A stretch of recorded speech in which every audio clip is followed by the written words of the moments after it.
прокуратура начала исследовать материалы уголовного дела. В частности, государственное обвинение их обзывает доказательствами стороны обвинения. Если обратить внимание на исследованные материалы, речь идет о каких-то письмах, о каких-то протоколах, которые не имеют никакого отношения к предъявленному обвинению по 318 части 2, через 33 часть 3 и 282 прим. 1, часть 1 и 2. Это организация экстремистского сообщества, соучастие в нем, участие в нем и организация применения насилия. То есть прокуратура оглашает, по сути, материалы, которые не имеют никакого отношения к данному обвинению.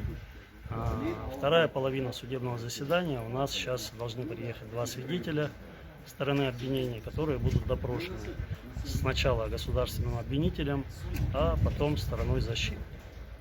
Андрей, вот ты недавно, в судебном заседании? Сегодня первый день в судебном процессе. Да, вот какие твои впечатления, насколько обвинение готово, так сказать? Обвинение вообще не знает материала настоящего уголовного дела, это видно потому, как они исследуют доказательства. Кроме того, такое чувство, что они пытаются огласить все материалы дела, чтобы просто попасть туда, куда нужно, потому что там маленькая часть, может быть, каких-то доказательств, которые и, может быть, можно было бы оглашать, но тем не менее мы считаем, что все доказательства, которые имеются в материалах настоящего уголовного дела, они не имеют никакого отношения к предъявленному обвинению. Мало того, сегодня, допустим, оглашались протоколы,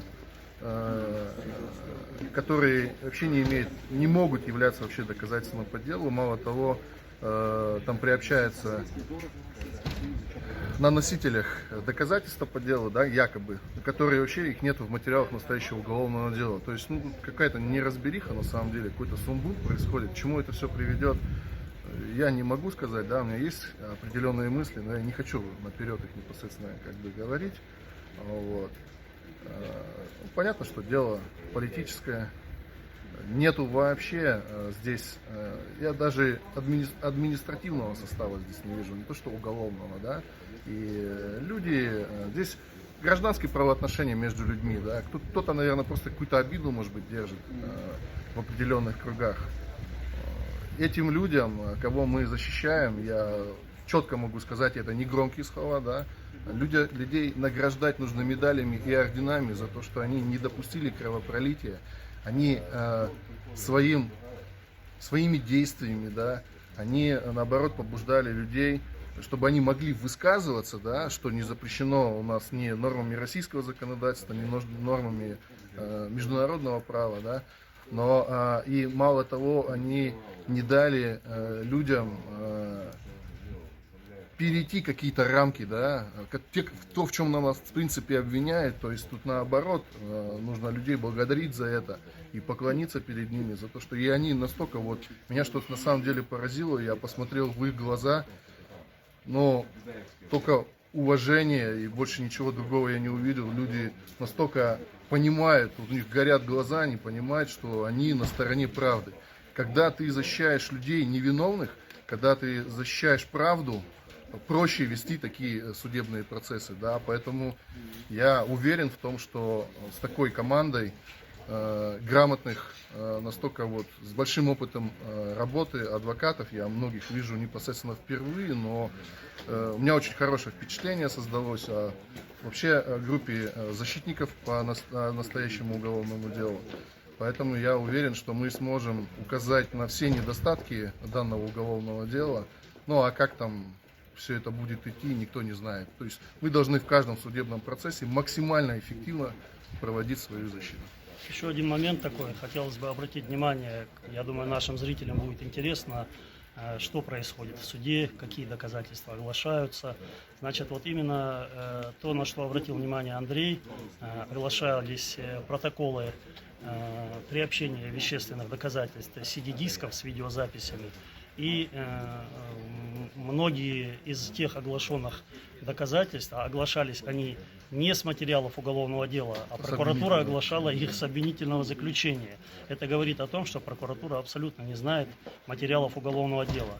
Так вот, защитой было обращено внимание суда и заявлено ходатайство о том, что нет никакого смысла исследовать протоколы при общении вещественных доказательств без самих вещественных доказательств, и суд удовлетворил это ходатайство и сказал, что после того, как будут истребованы CD-диски с видеозаписями, мы вернемся к этому протоколу. И прокуратуру обязали в перерыве, дали им время, чтобы они предоставили суду тот список, который они желают оглашать. Поэтому, вернувшись с перерыва, оглашались заключения экспертов, повторюсь, также, которые по сути являются доказательствами защиты, потому что оглашаются заключения судебно-медицинских экспертов о том, что потерпевшим вред здоровью не был причинен.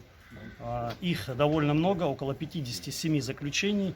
Так вот, из 57 заключений всего 2 сотрудникам Росгвардии причинен вред здоровью, но к нашему делу они не имеют никакого отношения. Вообще непонятно, почему эти заключения оказались в этом деле. Вопрос, да, почему вообще, они засекречены? Почему они засекречены, эти потерпевшие? Законом не предусмотрено у нас засекречивание потерпевших. У нас в законе предусмотрено засекречивание только свидетелей и переводчиков. И то в определенных случаях. И то в определенных случаях, Строго да. ограничено. Да, если речь идет, конечно, о каких-то важных сведениях, допустим, которые, я не знаю, имеют важное значение для уголовного Либо дела, государственная тайна, либо причинение, есть угроза причинения. либо реальная физической угроза расправы. причинения физической расправы или угроза жизни.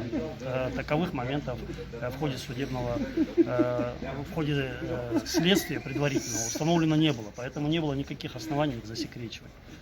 Понятно. Но еще бы хотел добавить, что почему я считаю, что наша сегодняшняя сторона обвинения не готова к процессу, вообще к ведению процесса. На это есть объективное и логическое, в принципе, объяснение. Потому что мы все прекрасно знаем, что технически обвинительное заключение подготавливается не сотрудниками прокуратуры, а оно подготавливается тем следователем, который ведет данное уголовное дело. Соответственно, они уже смотрят и именно оперируют обвинительному заключению, они даже его не могут соотнести с материалами уголовного дела. Ну, то есть это то же самое, что взять вот со стороны любого человека, привести, кто умеет читать, да, привести, и он будет то же самое читать. То есть, в принципе, на сегодняшний день у нас идут какие-то чтения непонятные. Посмотрим, чем это все закончится. Понятно. Прокурорские чтения в день прокуратуры. День прокуратуры, да. Хорошо. Спасибо вам большое. Общественность Ингушетии будет и дальше с вниманием наблюдать за этим Мы будем судебным биться за процессом. наших Держим подзащитников. кулак, Все, бьем точно в спасибо. цель.